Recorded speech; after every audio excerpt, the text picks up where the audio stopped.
नमस्कार दोस्तों, आप सबका स्वागत है आपके अपने चैनल यूसीआई कराला लाइव पर। लास्ट क्लास में हमने मॉडल्स के 4 मेन मॉडल सीख लिए थे, हेल्पिंग वर्ब्स जिसको हम कह रहे हैं। और लास्ट क्लास में आपने बहुत अच्छे से उनको पढ़ा भी है, ऐसा भी मुझे आपके कमेंट से और बच्चों से पर्सनली भी पता लगा। ये बहुत बढ़िया बात है कि आप कॉन्सेप्ट को सीरियसली पढ़ रहे हैं। आगे इसको करने से पहले एक चीज मैं आपको बता दूं कि मॉडल्स का जो चैप्टर है वो आपको डायरेक्टली तो हेल्प करता है, इनडायरेक्टली कई जगह पर, जैसे कंडीशनल सेंटेंस का चैप्टर है वहां पर भी हेल्पफुल रहता है। और मॉडल्स को सीखे बगैर आप टेंसेस को भी कहीं ना कहीं इनकम्प्लीट ही माने। तो मॉडल्स की वैल्यू ओवरऑल बहुत ज्यादा है। तो नेक्स्ट जो मॉडल आज हम करेंगे, आज इनको कंप्लीट कर देंगे मॉडल्स को हम। नेक्स्ट मॉडल जो हमारा रहेगा दैट इज विल। विल के बारे में सीखेंगे कि भाई विल एक्चुअल में क्या क्या चीजें हमें एक्सप्लेन करता है। देखो, विल का सीधा सा मतलब होता है फ्यूचर एक्शन से, ऐसे फ्यूचर एक्शन जिनकी होने की संभावना है। अब मैंने ये क्यों नहीं कहा कि भाई ये होगा ही होगा, क्योंकि कुछ कंफर्म नहीं होता, कभी भी हो भी सकते हैं और नहीं भी हो सकते, ऐसा है। तो जब हम बात करते हैं फ्यूचर के एक्शंस की जो होंगे, नहीं भी हो, जैसे आपने सुना ना, हम होंगे कामयाब एक दिन, भाई वो एक दिन आएगा या नहीं आएगा, कब आएगा एग्जैक्टली नहीं पता। वे आएंगे, हम मिलेंगे, बारिश होगी, मौसम सही होगा, अच्छा समय आएगा, अपना टाइम आएगा, कब आएगा या नहीं आएगा नहीं पता। तो कुछ कुछ ऐसा फ्यूचर जो एग्जैक्ट, जिसके बारे में हम नहीं कह सकते, जिसको हम ये मान सकते हैं कि भाई ये हो भी सकता है और नहीं भी, मतलब होगा तो एग्जैक्टली कब होगा हमें नहीं पता। ऐसे फ्यूचर एक्शंस के लिए आप यूज करते हैं विल। हिंदी की अगर मैं इसमें पर्टिकुलरली बात करूं तो हिंदी ये जो जनरेट करता है विल, वो हिंदी होती है कभी कभी गा, कभी कभी गे, तो कभी कभी गी। ऐसी मिलती जुलती हिंदी से निकलती है। मैं आऊंगा, वे लिखेंगे, वह गाना गाएगी, हम सीखेंगे, इस तरह की हिंदी इससे जनरेट होती है। बात यह है कि विल जो है वो फ्यूचर में एक्शंस को डिस्क्राइब करता है, संभावित एक्शंस को, पॉसिबल एक्शंस को। लेकिन विल में जो सीखने लायक चीज है वो ये है कि सब्जेक्ट्स जो होते हैं उनमें कुछ एक सब्जेक्ट्स के हिसाब से इसको बांट दिया गया है। मतलब विल का यूज आप अलग अलग सब्जेक्ट्स के साथ अलग अलग कंडीशंस में करते हैं। अगर आपका जो सेंटेंस है उसका सब्जेक्ट आई हो, आपके पास कोई सेंटेंस है और उस सेंटेंस में जो सब्जेक्ट बनकर आया शब्द वो आई, या फिर वी है, कोई भी सेंटेंस आपके पास है और उस सेंटेंस में जो सब्जेक्ट है वो आई है या फिर वी है, दोनों में से कोई भी एक है, तो आप उसके साथ विल का यूज करेंगे। कंडीशन लेकिन अलग होगी। आई और वी को छोड़कर अगर मैं कहूं यू हो गया, दे हो गया, आई वी के अलावा कुछ भी, ही हो गया या शी हो गया या इट हो गया, किसी का कोई नेम हो गया, इन सब की यदि मैं बात करूं तो इनके साथ भी विल का यूज होगा, इनके बाद भी विल का यूज होगा। ये भी सब्जेक्ट्स अगर बन के आएंगे तो विल आएगा। तो फिर फर्क ही क्या रह गया, एक तरफ मैं कह रहा हूं कि भाई आई हो सब्जेक्ट के रूप में या वी हो, इनके बाद में, इनके साथ में आप विल का यूज फ्यूचर के लिए करोगे जहां हिंदी गागेगी जैसी होगी। और इधर मैं कह रहा हूं कि सब्जेक्ट के रूप में you, they, he, she, it या कोई नाम आ जाए तो भी आप सब्जेक्ट के रूप में इनको जब यूज करेंगे तो विल आएगा। या फिर मैं ये कह दूं कि भाई other than anything, anything other than I और वी, या फिर मैं सीधे तौर पर ये कह दूं, मतलब इधर मैं कह रहा हूं आई या वी में से कोई एक होगा, आई हो या वी हो, तो आप उसे सब्जेक्ट मानकर उसके साथ में विल लगाएंगे। इधर मैं कह रहा हूं कि आई वी ना हो, यू हो, दे हो, ही हो, शी हो, इट हो, राम शामीना Meena Deeka, Tom Dick Harry किसी का नाम हो, या सीधे तौर पर मैं कह रहा हूं एनीथिंग अदर देन आई, आई को और वी को छोड़ करके और कुछ भी हो तो आप क्या लगा दो, विल। तो दोनों बातें मैं कॉन्ट्राडिक्टरी बता रहा हूं, यहाँ कॉन्ट्राडिक्टरी नहीं है, समझते हैं। आई और वी जब सब्जेक्ट होंगे तो इनके साथ विल आएगा, लेकिन उस पर कंडीशन अप्लाई, क्या कंडीशन अप्लाई है,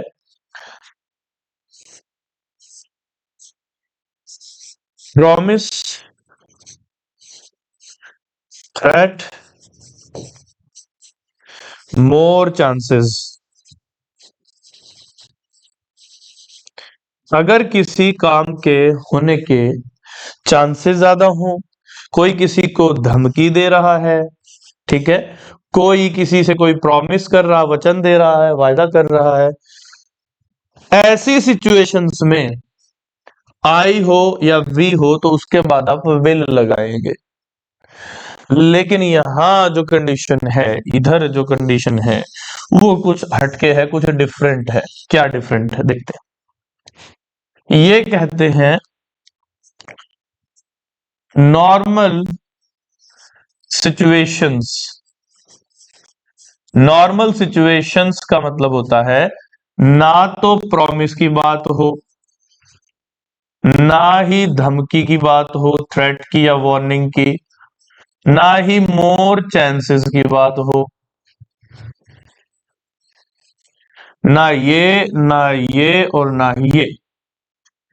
तो कहता है कि you, they, he, she, it, in subjects के साथ आप विल का यूज करोगे कब?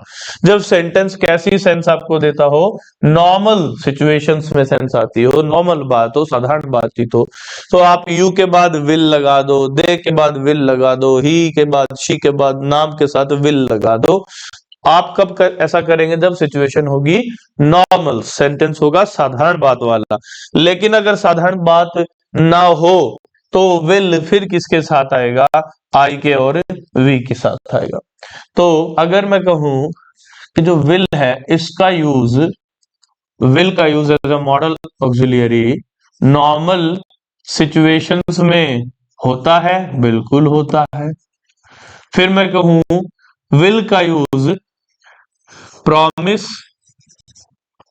या धमकी, थ्रेट या अधिक चांसेस, नॉर्मल से ज्यादा चांसेस बताने के लिए होता है। विल का यूज बिल्कुल होता है। तो फिर विल तो नॉर्मल भी आ रहा है और अदर नॉर्मल से हटके कुछ सिचुएशन उसमें भी आ रहा है। फर्क क्या है? सब्जेक्ट्स का। फर्क क्या है? उन सब्जेक्ट्स का, उन शब्दों का जो विल को ले रहे हैं। अब इसमें थोड़ा कंफ्यूजन बनना बड़ा ही लाजमी है, तो इस कंफ्यूजन से आपको बाहर निकालते हैं। देखिए नेक्स्ट जो हम करेंगे वो हो जाएगा हमारा शेल। शेल। अब जो शेल है, शेल ने कहा कि भाई मैं, शेल ने कहा मैं नॉर्मल सिचुएशंस में यूज होऊंगा, मैं नॉर्मल सिचुएशंस में आऊंगा, कोई दिक्कत वाली बात नहीं है। और फिर कहता है मैं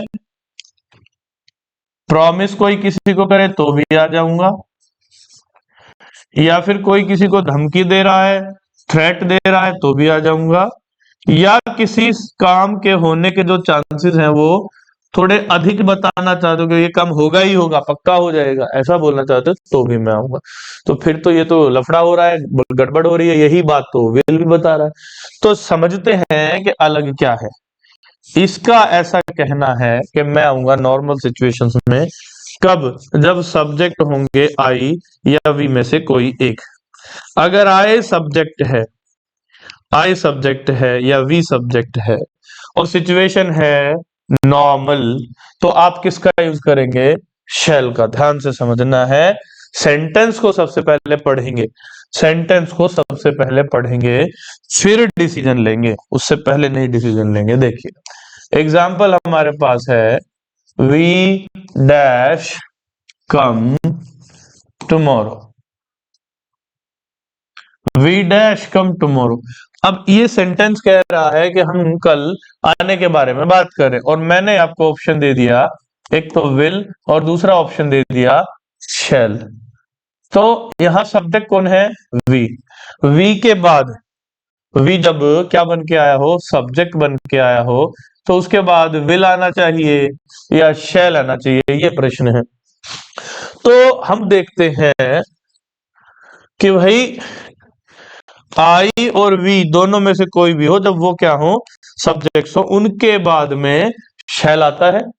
आई और वी में से कोई भी एक हो तो उनके बाद में शैल आता है, लेकिन हमने यहां देखा आई और वी में से कोई एक सब्जेक्ट हो, आई हो या वी, वो सब्जेक्ट बन के आए तो उनके बाद में उनके साथ में विल भी आता है। फिर से कंफ्यूजन तो कंफ्यूजन ही रहेगा। तो देखेंगे आई या वी दोनों में से जो भी आएगा उनके साथ विल कब आएगा, जब बात होगी प्रॉमिस की, जब बात होगी धमकी की, जब बात होगी अधिक चांसेस की। लेकिन किंतु परंतु आई और वी में से कोई एक सब्जेक्ट होगा तो उसके साथ शैल कब आएगा, जब बात होगी नॉर्मल। तो आपको देखना है सबसे पहले कि सेंटेंस में बात नॉर्मल हो रही है या फिर नॉर्मल से हटकर मोर चांसेस या धमकी या कोई प्रॉमिस किसी से किया जा रहा है। तो शैल आएगा आई के और वी के साथ जब बात होगी नॉर्मल। और ये कब आएगा विल, जब बात होगी थ्रेट की, या फिर जब बात होगी प्रॉमिस की, या फिर जब बात होगी अधिक चांसेस की, मोर चांसेस की जब बात होगी तब। ये है सीधी स्पष्ट क्लियर चीज। तो आप देखो वी डैश कम टुमारो, हमारा कल आने का काम, इसमें कुछ भी तो ना तो कोई किसी को हम थ्रेट दे रहे हैं, धमकी दे रहे हैं, ना किसी को प्रॉमिस कर रहे हैं, ना ही ज्यादा चांसेस बता रहे हैं कि आकर ही रहेंगे, चाहे आसमान फट जाए, जमीन नीचे आ जाए, कुछ भी हो जाए, ऐसा भी कुछ नहीं है। तो नॉर्मल बात हो रही है, तो नॉर्मल बात हो रही तो हमारा आंसर क्या आ जाएगा, शैल। अब कंपेयर करते हैं इसी सेंटेंस को, मिलता जुलता सेंटेंस ले लेते हैं। He we dash kill him, we dash kill him. अब बताओ, आप कह रहे हैं कि हम उसे किल कर देंगे, तो क्या किल करना नॉर्मल बात है? क्या आप नॉर्मली किसी को भी बोल दे चल भाई ठीक है तुझे जान से मार देता हूं और बता और क्या हाल है, ऐसा बोल सकते हो? नहीं। आप अगर मार्केट में निकले, घर से बाहर निकले और आपने कहा कि भाई ये 10 रुपए का एक चॉकलेट दे दो, 10 रुपए वाला, और दुकान वाले भैया ने कहा कि जी चॉकलेट खत्म है, 10 वाला 20 वाला ले लीजिए। तो आपने कहा अच्छा मुझे 10 रुपए वाला चॉकलेट नहीं देगा, चल तुझे जान से मार देता हूँ। इतना इजी थोड़ी होता है, ये नॉर्मल नहीं है। तो ऐसा एक्शन जैसे किल है, ये नॉर्मल नहीं है। इसका मतलब अब की बार जो वी हमारे पास सब्जेक्ट बन के आया है, उस सेंटेंस की जो सेंस है वो नॉर्मल सेंस नहीं है, तो उसमें क्या है, कोई धमकी है। तो जब धमकी होती है तो आई हो या वी हो, आई और वी के बाद क्या आता है, विल आता है, शैल नहीं आता। तो यहां हम क्या यूज कर देंगे, विल। इतनी सिंपल बात है। अब इसको आई से भी कंपेयर कर लेते हैं हम। अगर आई से कंपेयर करें, I dash help you, I dash help you. अब मैं किसी की हेल्प करूंगा, हम हमेशा किसी ना किसी की कोई ना कोई हेल्प करते ही रहते, तो इसमें कुछ अलग खास बात नहीं है, ये नॉर्मल ही सी चीज है। और यहाँ हेल्प की भी नहीं है, यहाँ सिर्फ कहा है कि भाई चलो तुम्हारी मदद कर दूंगा, तो तब भी उस हिसाब से भी नॉर्मल ही है। तो फ्यूचरिस्टिक बात है। शैल कब आएगा आई के बाद, जब बात हो रही हो नॉर्मल। विल कब आएगा आई और वी के बाद, जब बात में प्रॉमिस हो या धमकी हो, थ्रेट, या अधिक चांसेस हो। इनमें से तो कुछ भी है नहीं, इसका मतलब आंसर नॉर्मल सेंस में जाएगा। तो नॉर्मल सेंस में जाएगा तो हम क्या लिख देंगे, शैल। फिर आगे अगर इसी को कंट्रास्ट करें हम किसी के साथ, आई डैश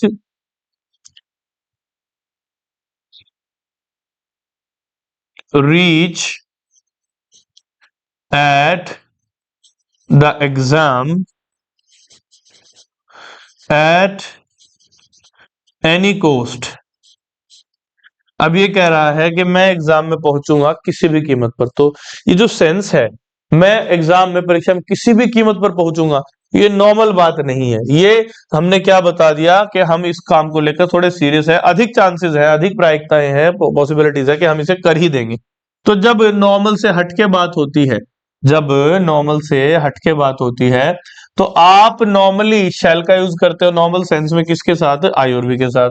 लेकिन जब आप विल का यूज करते हो और सब्जेक्ट बनता कौन, आई या वी में से कोई एक सब्जेक्ट, तो कब आता है आई और वी, कब लेगा विल को, जब इन तीनों में से कुछ बात हो। तो हमने जब कहा कि किसी भी कीमत पर एग्जाम में पहुंच के दिखाएंगे, पहुंच जाएंगे, तो ये मोर चांसेस की बात है। मोर चांसेस में फिर क्या आ जाएगा, विल। तो इसमें कंफ्यूज बिल्कुल नहीं होना है, हमारे पास ये जो सेंटेंस है इसमें आंसर क्या आ जाएगा, विल। तो आई के साथ शैल कब जब नॉर्मल बात हो। वी के साथ शैल कब, जब नॉर्मल बात हो। वी के साथ विल कब, जब बात नॉर्मल से हट के हो जाए, कोई किसी को धमकी दे, अधिक चांसेस बता दे, या कोई प्रॉमिस वाली बात हो, तो वैसा ही आई के बाद विल।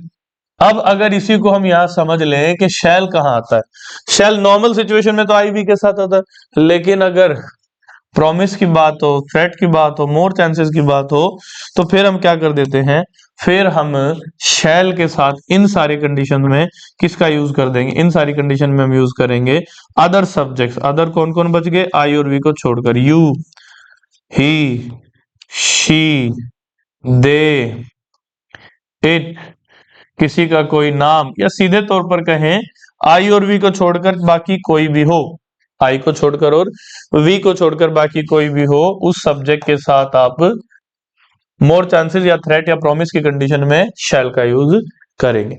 अब अगर मैं एग्जांपल से कंपेयर इसे करूं, देखो हमने एग्जांपल ले लिया, यू डैश नॉट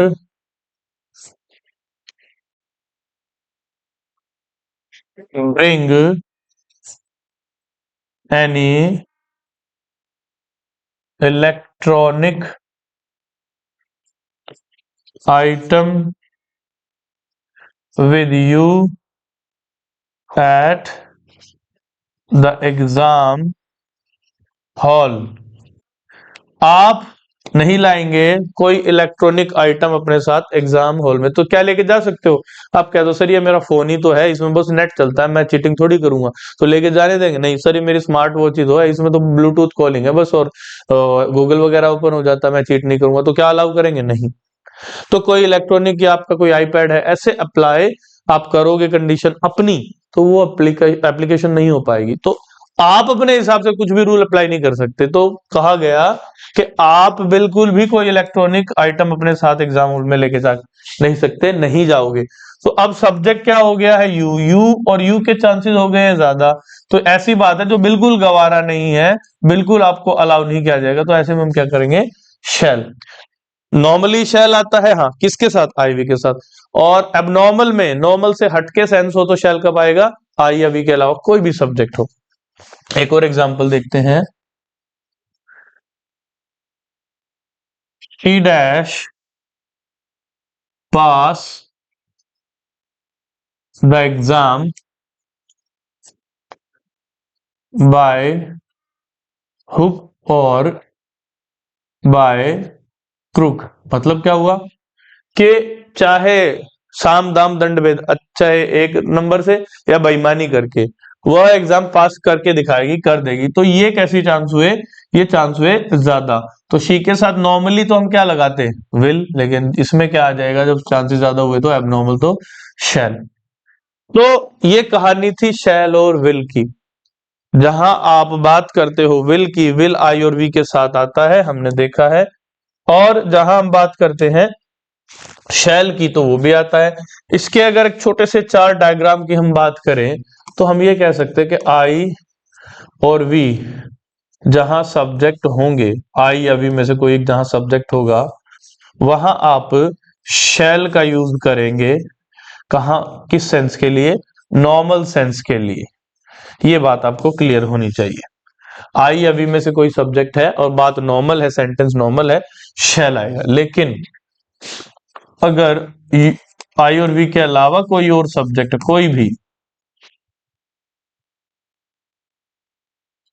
कोई भी अन्य सब्जेक्ट है आई के और वी के अलावा, आई वी को छोड़कर, तो इनमें से अगर कोई सब्जेक्ट बनकर आएगा, इनमें से अगर कोई सब्जेक्ट बनकर आएगा, तो आप उसके साथ क्या यूज कर दोगे, उसके साथ आपने यूज करना पड़ेगा विल।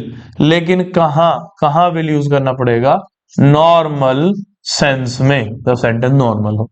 तो ये एक छोटी सी चीज हो गई। अब क्या है, कहता है ये सभी सब्जेक्ट्स के साथ विल आएगा और शैल आएगा। कब आएगा, कब आएगा शैल, जब प्रॉमिस या थ्रेट या मोर चांसेस की बात होगी। समझिएगा, मोर चांसेस की बात होगी। और वैसे ही आई और वी जब सब्जेक्ट, इनके साथ क्या आ जाएगा, विल आ जाएगा। कब? जब बात किसकी होगी, जब बात होगी थ्रेट या प्रॉमिस या मोर चांसेस, ये बात है। आई अभी में से कोई भी एक सब्जेक्ट है, बात नॉर्मल है, शैल आ गया। आई वी में से कोई एक सब्जेक्ट है, बात नॉर्मल नहीं, बात में क्या हो रहा है, थ्रेट, धमकी हो रही है, अधिक चांस, या फिर कोई किसी से वायदा कर रहा है, तो फिर आई और वी के साथ will. You, he, she, it, they, किसी का नाम, Eena, Meena, Deeka, you, I और वी के अलावा कोई भी हो, बात सब्जेक्ट बन के आए इनमें से कोई भी, और बात कैसी सेंटेंस में, नॉर्मल, तो क्या लगा देंगे, विल। लेकिन अगर इन्हीं में से कोई सब्जेक्ट हो, इन्हीं में से कोई सब्जेक्ट हो और बात में प्रॉमिस हो, धमकी हो या अधिक चांसेस हो, तो फिर क्या लगा देंगे उसके साथ, शैल।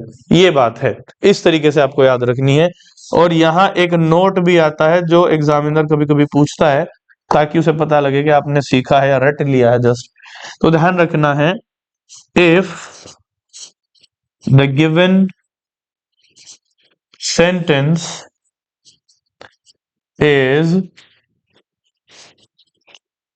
इंटेरोगेटिव, इसका मतलब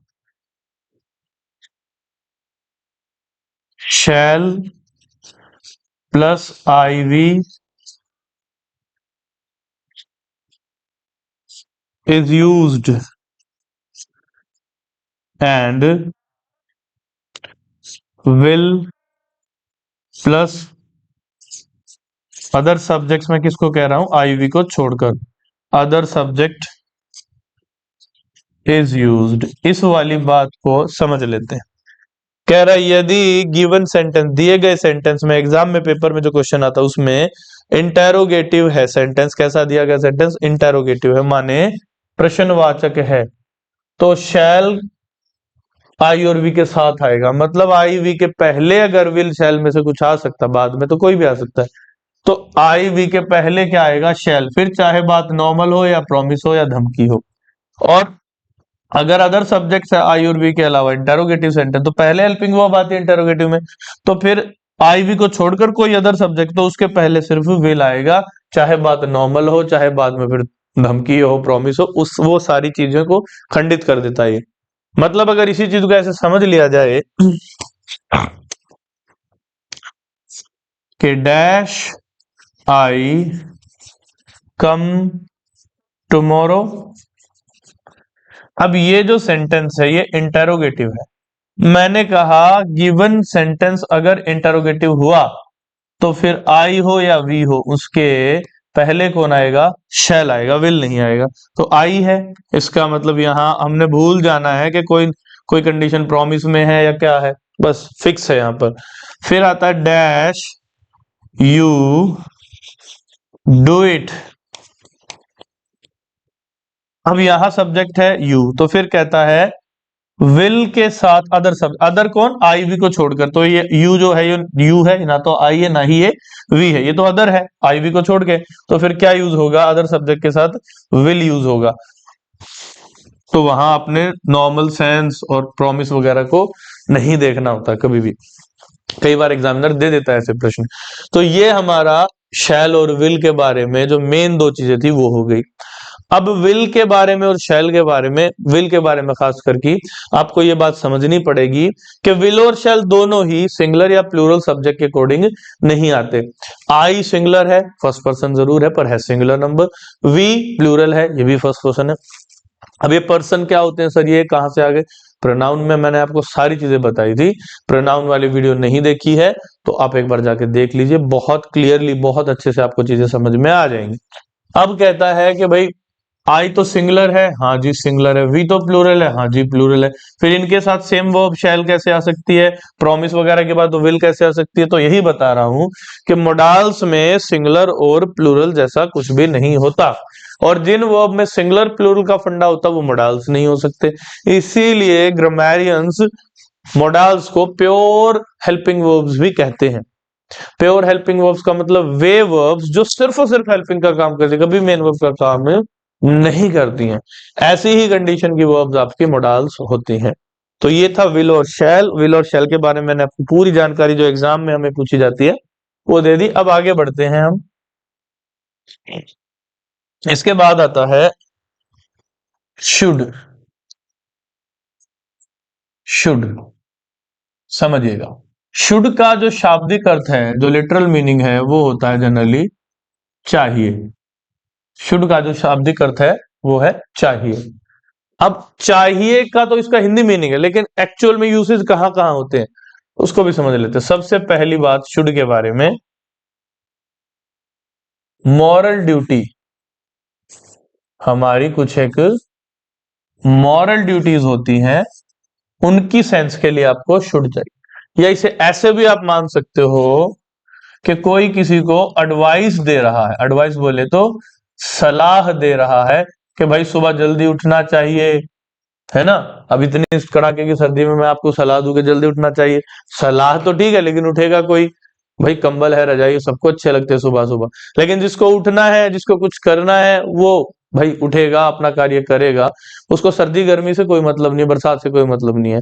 जिसको सुबह वॉक के लिए जाना वो जाएगा, उसको, वो व्यक्ति डिसिप्लिन्ड है। जिसको पढ़ना है वो अपना पढ़ेगा, उसको कोई फर्क नहीं पड़ेगा। फर्क पड़ता है, लेकिन यही तो मेहनत है कि दुनिया में कुछ भी चलता रहे, आपने खुद को अलग कर लिया, सबसे एकांत कर लिया है, और आपने सोच लिया है कि मैं अपने आप को परख रहा हूं, 6 महीने 1 साल में खुद को तपा रहा हूं, देखते हैं मेरे अंदर कितनी कैपेबिलिटी। क्या पता आप अपने आप को सीजीएल के लेवल का मान रहे हो, आप यूपीएससी क्रैक कर सकते हो। कैलिबर का पता तब नहीं लगता जब आप पढ़ाई करते हो, कैलिबर का, पोटेंशियल का, कैपेसिटी का पता तब लगता है जब खुद को आप उस सिचुएशन में डालते हो, तब पता लगता है अंदर कितना दम है आपके।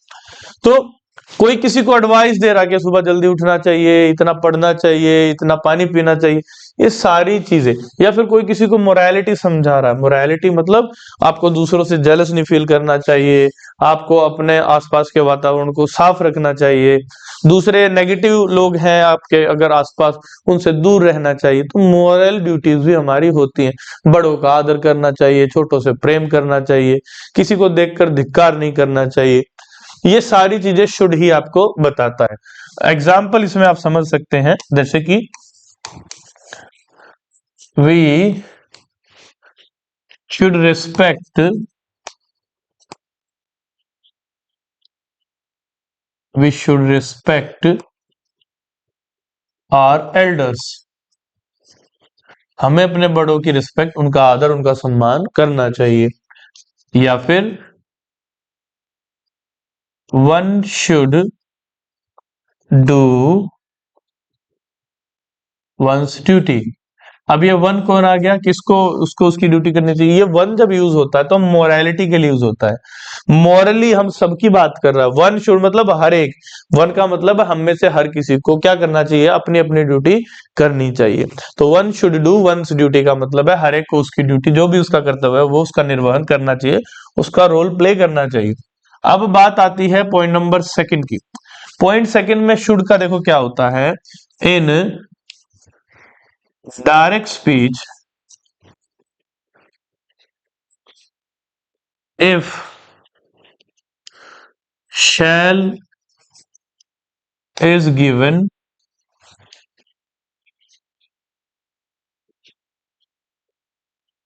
we change it into should। अगर आपको डायरेक्ट स्पीच में, नरेशन के अंदर, डायरेक्ट स्पीच, इनडायरेक्ट स्पीच में शैल दिया जाता है तो आप उसे शुड में बदल देते। जैसे कैन कुड का हमने समझा था, मे माइट का भी समझा था, सेम ही रहेगा, कुछ अलग नहीं है। और शुड की बात एक और भी होती है कि कई बार in conditional sentences, in conditional sentences should is used in the sense of if। कई बार if की, यदि की या अगर की सेंस में भी शुड का यूज किया जाता है कंडीशनल सेंटेंसेस के अंदर। जैसे एग्जांपल देख सकते हैं, should you go out, I will tell mother. अगर तुम, शुड यू गो, अगर तुम बाहर गए, अगर तुम बाहर गए या अगर तुम बाहर जाओगे या जाते हो तो मैं माँ को बता दूं। तो ऐसे में कई बार यहां अगर आप इफ लगाओगे तो भी सही होगा, if you go, should you गो, तो शुड कई बार इफ की सेंस देता, कंडीशन में यूज होता है। ये शुड के यूसेज है, और भी शुड के यूसेज है जो एग्जाम में उतना कंसर्न नहीं रखते, तो उनको करने का कोई ज्यादा बेनिफिट नहीं है। कंटेंट तो बहुत है, आपको रिफाइंड कंटेंट हम देने का कोशिश करते हैं। जितना भी कंटेंट यहाँ हो रहा है वो रिफाइंड है, फिल्टर है, इन द सेंस उस कंटेंट को हमने कोशिश करी है कि भाई वही लेवल के एग्जाम्पल और वही एज इट इज कंटेंट आपको दिया जाए जो आप एग्जाम में फेस करने वाले हैं या अभी तक आया है रिपीटेडली। आगे बढ़ते हैं, शुड के बाद हम आ जाते हैं वुड के अंदर।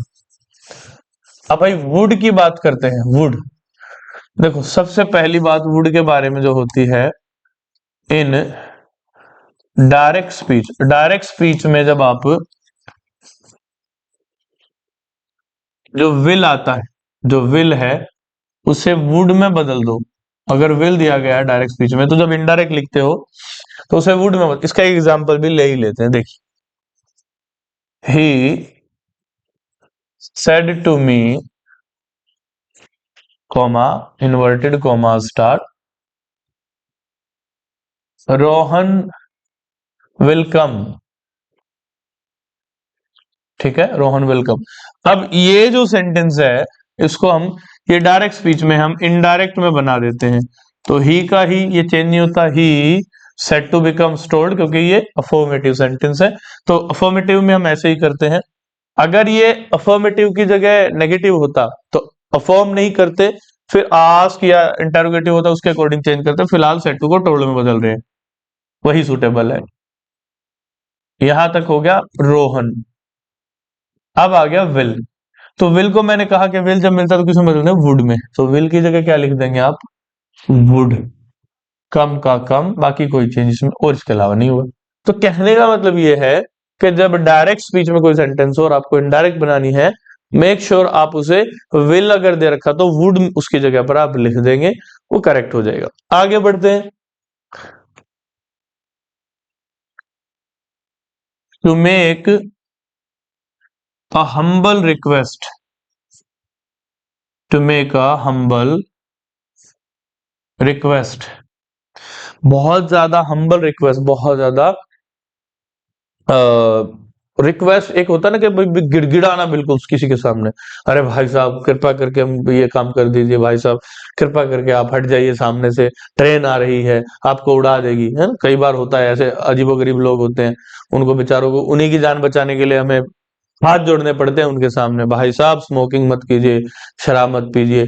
ऐसे बहुत सारे लोग हैं, आप उनको बोलोगे कि भाई मॉर्निंग वॉक किया करो, अच्छा मॉर्निंग वॉक करें, पता है कितनी सर्दी है, पता है कितना स्मोक है, ये पोल्यूशन हमारे अंदर जा रहा है, इससे हम मर सकते हैं, अच्छा जी। फिर आप उनसे पूछो स्मोक करते हो, वो तो सिर्फ 2 बार ही करता हूं दिन में, उस पर लिखा है, सबको पता है कि स्मोक करने से बेड़ा गर्क हो रहा है शरीर का, वो तो गारंटीड है, तो उसको नहीं छोड़ेंगे। लेकिन अगर आप कहोगे कि सुबह शाम घूम आया करो, वातावरण में इतनी ज्यादा देखो पॉल्यूशन हो रखा, वो हमारे अंदर जाएगा, उससे हम मर सकते हैं, वो कंफर्म भी नहीं है कि कितना है, फिर भी डर है। ऐसे बहुत सारे लोग हैं जिनको चीजें कंफर्म नहीं होती और घर वाले ही होते हैं, आपको हम्बल रिक्वेस्ट करनी पड़ती है उनसे कि आप कृपया करके ये काम करें। तो हम्बल का मतलब तो बिल्कुल गिड़गिड़ाना, कि सामने वाला बात मान ही ले, चल तू भी क्या याद रखेगा, बहुत ज्यादा ऐसे कर रहा है, मान लेते तेरी बात भी, बहुत ज्यादा गिड़गिड़ा रहा है। तो इसमें एग्जाम्पल इस टाइप के होते हैं, वुड यू प्लीज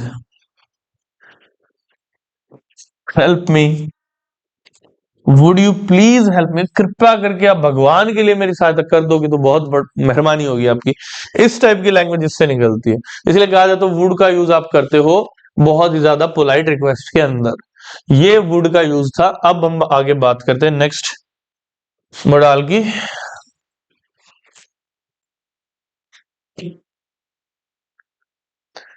ये आता है हमारा मस्ट। अब मस्ट का जो मतलब है वो सीधा सा मतलब होता है कि भाई कोई चीज आपको मस्ट है, मस्ट मतलब कंपलसरी है, मस्ट मतलब कोई अदर ऑप्शन नहीं है, ये करना ही पड़ेगा, ये तो होना ही है, इसके अलावा कोई ऑप्शन नहीं। इस वाली कंडीशन में आप मस्ट का यूज करते हैं बेसिकली। अब समझते हैं। when no other options are available। जब एक ही ऑप्शन, उसके अलावा कोई ऑप्शन ही अवेलेबल ना हो, तब आप क्या लगाएंगे? मस्ट का यूज करेंगे। तब आप एग्जाम्पल की बात करें, if you want to be alive, if you want to be alive, you must do what I say। ये बातचीत चल रही है, एक किसी टेररिस्ट ने कहा किसी ऐसे व्यक्ति को जिसको उन्होंने किडनैप कर रखा है, किडनैप्ड पर्सन। ठीक है, एक तरफ टेररिस्ट है, एक तरफ किडनैप्ड पर्सन है। देखिएगा यहां पर ये जो है ये टेररिस्ट है, ठीक है, ये टेररिस्ट है।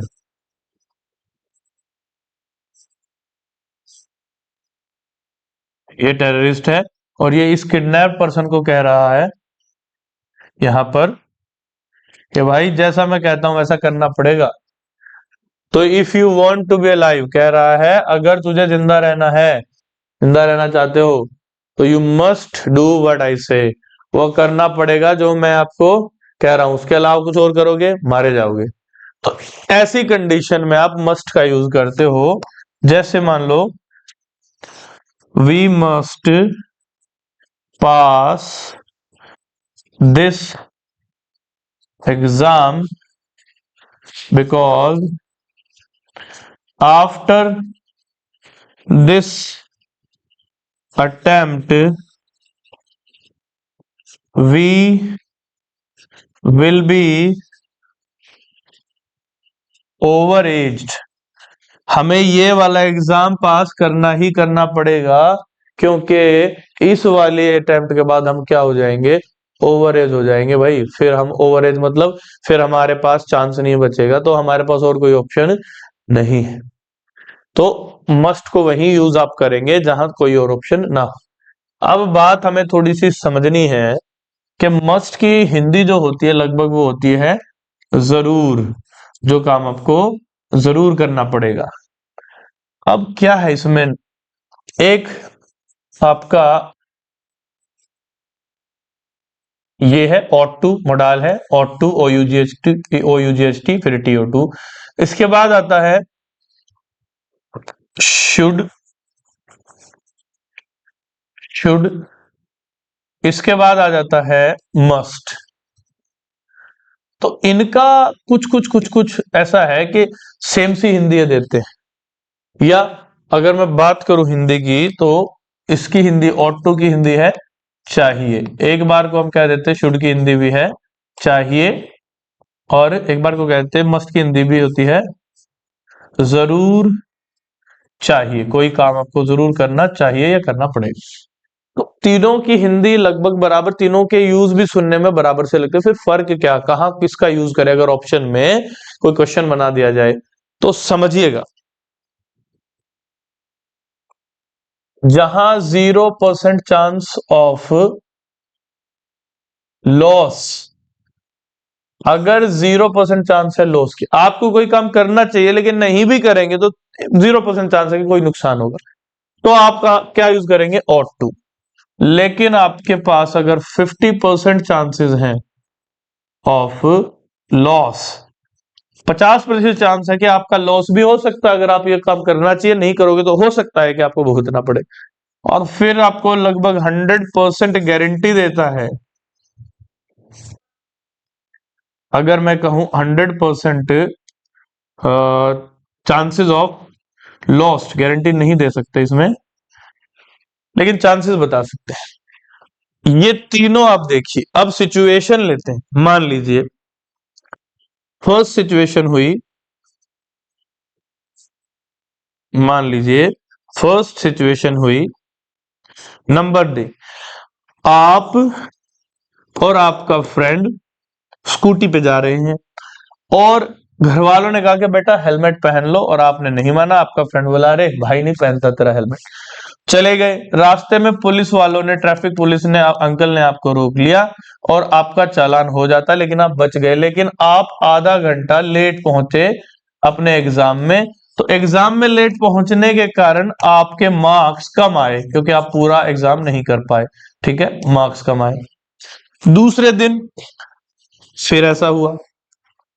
तो पहले दिन जब घर वालों ने, किसी ने बोला होगा कि बेटा हेलमेट पहन लो, क्या पता जरूरत पड़ जाए, चोट लग जाए, ये हो जाए, तो हेलमेट पहन लेना चाहिए।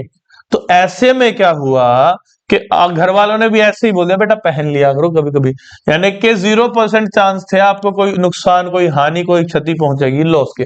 तो वो जो सेंटेंस था ना फर्स्ट डे, जो घर वालों ने बोला हुआ कि you ought to wear a helmet, यहां पर जो सेंटेंस बना था कि you ought to wear a helmet, आपने हेलमेट नहीं पहना, हेलमेट की वजह से चालान तो नहीं कटा, लेकिन 2 4 5 नंबर का रहेगा paper. You ought to wear helmet.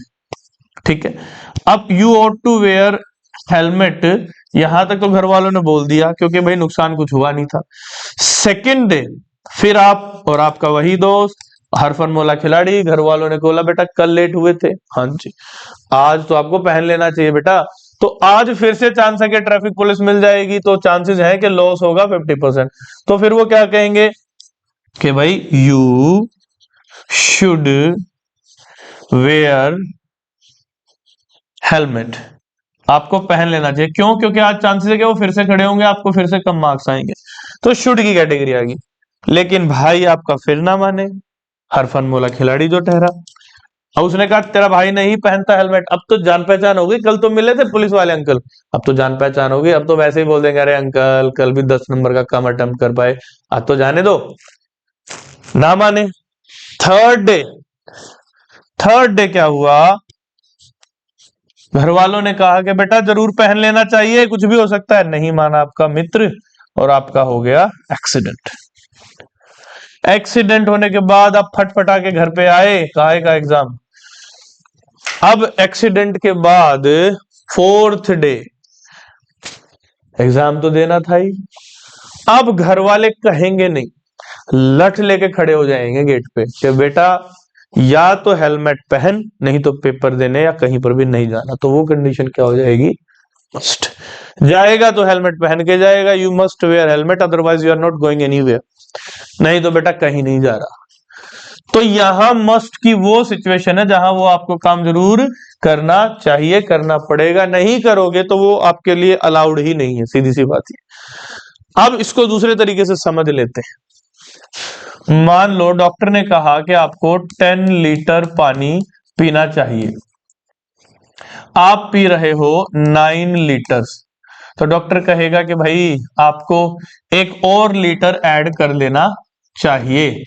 नहीं भी करोगे तो कोई दिक्कत नहीं, लेकिन आपको 1 और लीटर ऐड करना चाहिए। और तो की सिचुएशन, नहीं करोगे तो कोई नुकसान नहीं। आपको पीना चाहिए 10 लीटर, आप पी रहे हो 5 लीटर, डॉक्टर कहेगा कि भाई आपको थोड़ा और पानी ऐड कर लेना चाहिए, नहीं तो नुकसान होने के चांस है 50%। आपको पीना है 10 लीटर और आप पी रहे हो 1 लीटर, 1 लीटर ओनली, तो डॉक्टर कहेगा नहीं, तो इंजेक्शन ठोक देगा कि या तो पियोगे नहीं तो नहीं जियोगे। तो इसका मतलब मस्ट, तो फिर कहेगा you must add some more litres of water. ये मस्ट की कहानी। तो दोनों तरीके से आप समझ सकते हो।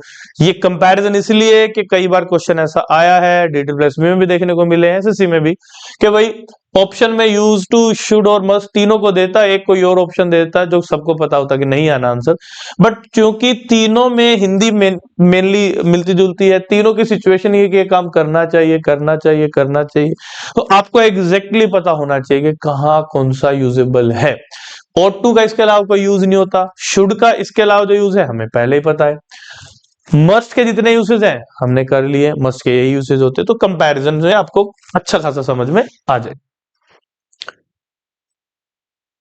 तो इसके बाद हम बढ़ते हैं भाई नेक्स्ट वाले अपने हमने अभी तक देखिए क्या क्या कर लिया। हमने अभी शुरुआत की थी कैन से, हमने किया कुड, फिर हमने मे किया, माइट के बारे में समझा, हर एक इंपॉर्टेंट पॉइंट हमने इनमें किए हैं।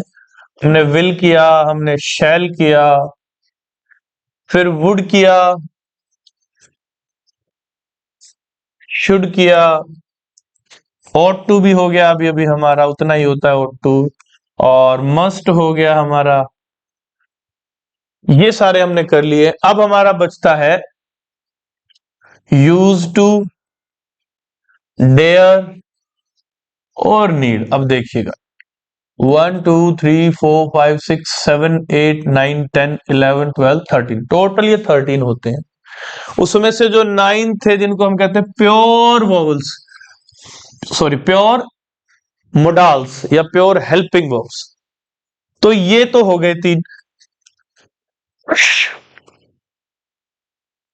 इसके अलावा इन तीनों की बात करते हैं, ये सारे हो गए। इन तीनों में सबसे पहले हम बात करते हैं यूज टू की। अब ये जो तीनों बचे हैं इनका नाम भी थोड़ा अलग है। इनको हम मोडाल्स नहीं बुलाते, मार्जिनल मोडाल्स, या एक और नाम है इनका, इनको हम बुलाते हैं सेमी मोडाल्स। मार्जिनल मोडाल्स या फिर सेमी मोडाल्स बुलाते हैं। अब मार्जिनल मोडाल्स या सेमी मोडाल्स होते क्या है? जो आधे मोडाल्स होते हैं। तो सबसे पहले हम बात करते हैं यूज्ड टू की।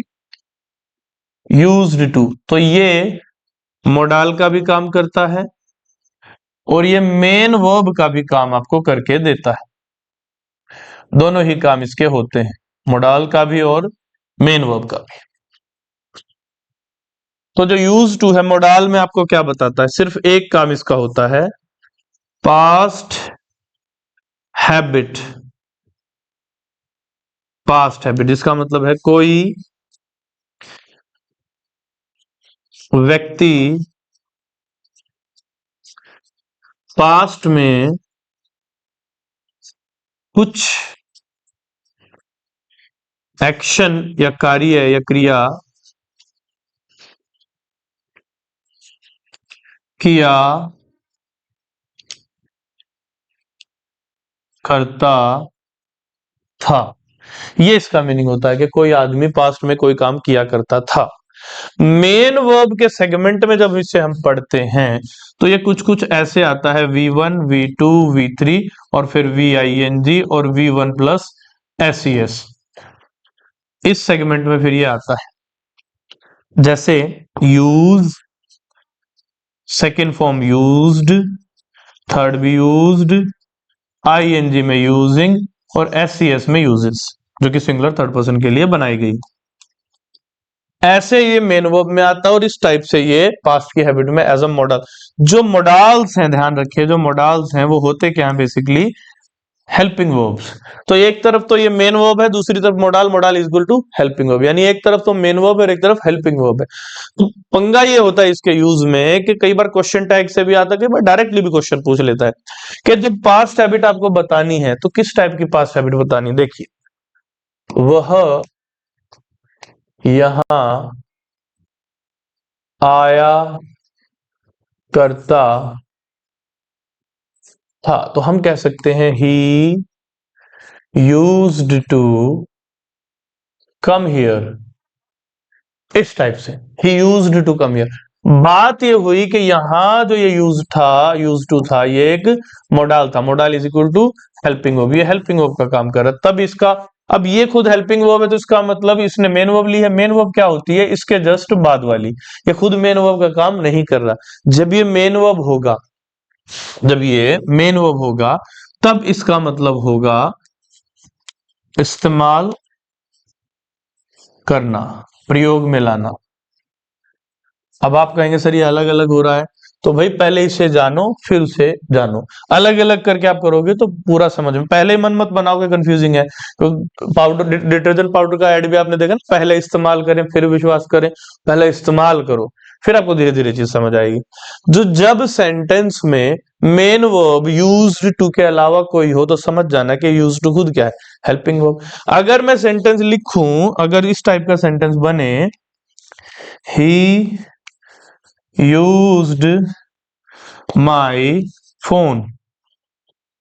अब देखो ही यूज्ड माई फोन, इस सेंटेंस में आप अगर ध्यान से देखोगे तो वर्ब है क्या, सिर्फ और सिर्फ यूज्ड।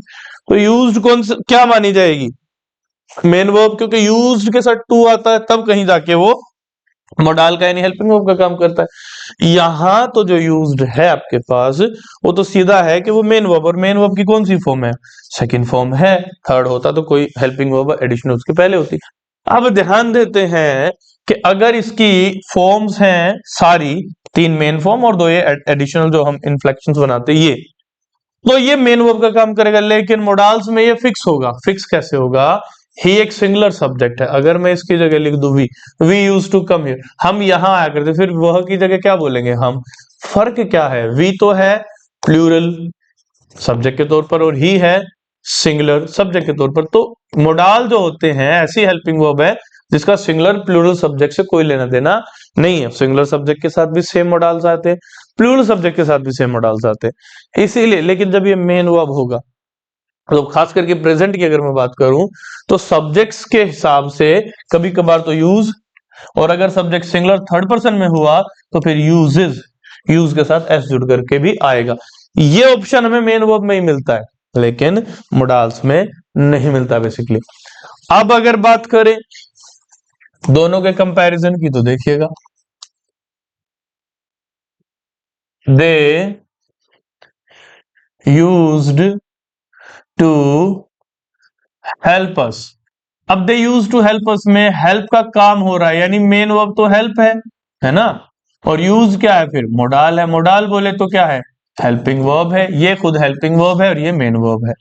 लेकिन अगर मैं कहूं कि दे यूज्ड अस, उन्होंने हमारा इस्तेमाल किया, मूर्ख बनाया, बेवकूफ बनाया, तो यहां ये मेन वर्ब थी और उसकी थी सेकंड फॉर्म। ये दोनों में फर्क है, used to as a model और use as a main verb. इसके बारे में एक चीज हमने और जाननी है, तीन टोटल पॉइंट बनते हैं यूज्ड के, उन पॉइंट्स को हम समझेंगे अगली क्लास में, नेक्स्ट क्लास में।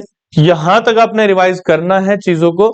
जब हम नेक्स्ट क्लास में होंगे तो हम यूज टू को कुछ कुछ ऐसे समझेंगे कि भाई सब्जेक्ट के तुरंत बाद यूज्ड आ गया, उसके बाद कोई और वर्ब आ गई, ठीक है ऐसे, या फिर सब्जेक्ट के बाद, या फिर सब्जेक्ट के बाद यूज्ड टू, या फिर सब्जेक्ट के बाद यूज टू आ गया और फिर वर्ब की फर्स्ट फॉर्म आ गई, या फिर सब्जेक्ट के बाद बी की कोई फॉर्म आ गई, बी बोले तो is am are was were, और फिर यूज्ड टू आ गया और फिर वर्ब की फॉर्म आएगी जो कि आईएनजी में जेरेंट का काम करेगी।